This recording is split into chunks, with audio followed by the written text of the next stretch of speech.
Papa Hypothèque. François Martel, courtier hypothécaire. Papa Hypothèque, bonjour. Salut Nicolas. Content de te retrouver cette semaine à notre chronique hypothèque. François, cette semaine, on parle de comment choisir le bon prêt hypothécaire. Une question importante, ça aussi, effectivement. Il y a des erreurs à éviter. On a repéré 3 principales erreurs qu'on fait et qu'on devrait éviter, François. Quelle est la première erreur qu'on fait et qu'on ne devrait pas faire? Oui, bien c'est ça. Dans le fond, aujourd'hui, ma chronique, c'était pour vous aider les auditeurs à comment justement choisir le bon prêt hypothécaire. Et la première erreur, je vous dirais, là, ce serait d'aller seulement à votre banque, à votre institution bancaire. Il existe plusieurs prêteurs. Ça se peut que votre banque ait le meilleur produit, la meilleure offre pour vous, mais il y a plein de prêteurs qui existent. Pourquoi ne pas magasiner? Donc, premier conseil, limitez pas vous seulement à votre banque.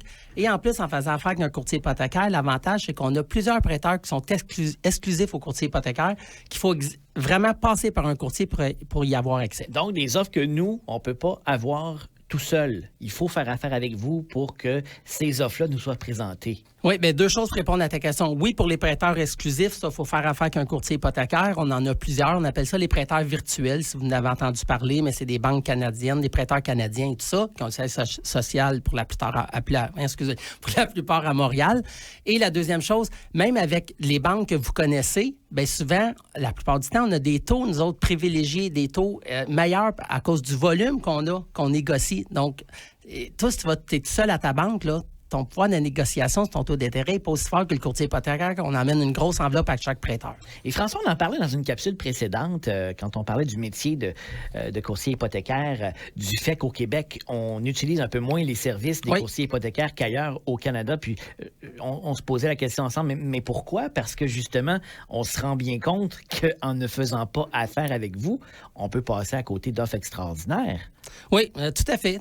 Mais ça se peut, là. Des fois, dans l'année, là, j'ai remarqué, ça fait longtemps que je fais ça, que des fois, ça va être la banque A qui va avoir une très bonne offre. Après, ça va être la banque B. Ça change vraiment dans l'année. Donc, je dis pas que c'est impossible que votre banque batte notre taux ou légal. Habituellement, c'est rare qu'ils battent, mais qu'ils pourraient l'égaler. Mais ça vaut la peine vraiment de regarder, de faire un appel puis voir ce que le courtier hypothécaire pourra avoir avec l'ensemble de ses prêteurs. Bien, moi, je compare ça un peu quand on va faire l'épicerie, on ouvre les circulaires puis on regarde, parfait, cette semaine, les offres sont meilleures à telle place, on va à telle place. Mais le courtier hypothécaire, il fait ça à notre place. J'adore ça, je vais aller prendre ton exemple dans mes prochaines pubs. C'est même pas nous qui ouvrons la circulaire, c'est le courtier, puis c'est gratuit. Tout à fait. Okay. Deuxième erreur. Je t'aime de plus en plus. Ça, c'était juste la première erreur. Mais la deuxième, c'est quoi qu'on fait comme erreur, François? La deuxième erreur, et ça, c'est fréquent, là, c'est de prendre son prêt hypothécaire ou de magasiner seulement en fonction du taux. OK. Écoute, si tu savais, là, mes clients existants, ça fait longtemps que je fais ça, donc mes clients me reviennent. Mais des nouveaux là, qui vont me voir, mettons, peut-être à radio ou peut-être sur Internet. On est souvent, première question par le taux, là. Quelle question tu penses que le client va me poser en premier? C'est quoi le taux? Ben, c'est quoi ton taux? C'est ça. Puis ça, j'essaie d'amener le client ailleurs. Oui, je peux en offrir un taux. Je vais te donner le meilleur taux, là, présentement, c'est 4,79. OK, mais c'est quoi? C'est-tu fixe, c'est-tu variable, c'est-tu long terme, c'est-tu court terme? C'est quoi ton besoin? Donc, moi, je vais emmener le client rapidement à dire, OK, parfait, oui, je vais t'offrir le meilleur taux final, mais pour ta situation.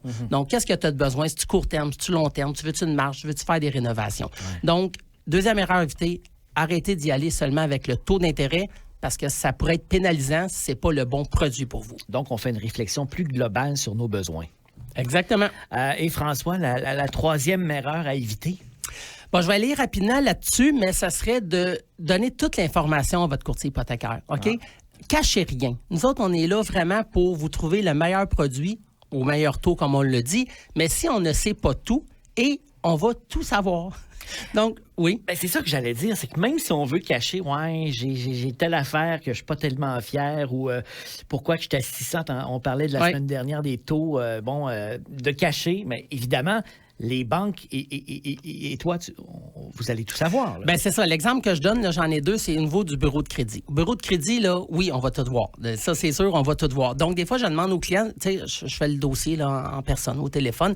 Puis une des questions que je pose, évidemment, le crédit, est-ce qu'il est bon? Ouais. Donc, les gens, des fois, ils n'ont pas de bon crédit, ils vont me le dire, mais des fois, ils me disent, oui, tout est beau, tout est beau. OK, parfait. Donc, je pars, je fais l'analyse, les calculs, puis là, finalement, je sors le bureau de crédit pour m'apercevoir que, ben voyons, il a fait faillite. Il est libéré depuis 1 an. Ben pourquoi qu'il me l'a dit? J'appelle le client puis il me dit Ben oui, mais là, tout est beau maintenant. Je paye tout à temps. Ben oui, mais les retards, là, faillites, propositions de consommateurs vont rester jusqu'à 7 ans au bureau de crédit. Donc, pour ne pas faire perdre de temps à personne, dites-le au début, parce que, comme tu dis, c'est sûr qu'on va le voir. Et c'est une information importante. Bien, c'est primordial. Le bureau de crédit, il y a plusieurs choses dans une hypothèque qu'on va tenir compte, mais le crédit, c'est une des choses les plus importantes. François Martel, pour tout te dire et avoir ton opinion, comment ça fonctionne, comment on peut te rejoindre? Oui, donc par téléphone, sur mon cellulaire personnel, 514-466-7738. Réseaux sociaux, Papa Hypothèque, sur TikTok, Instagram ou Facebook, vous tapez François Martel, courtier hypothécaire, ou mon site Internet, www.hypothèque.ca. Merci, ce fut un plaisir, puis on se reparle la semaine prochaine. Un plaisir partagé, merci. Papa Hypothèque.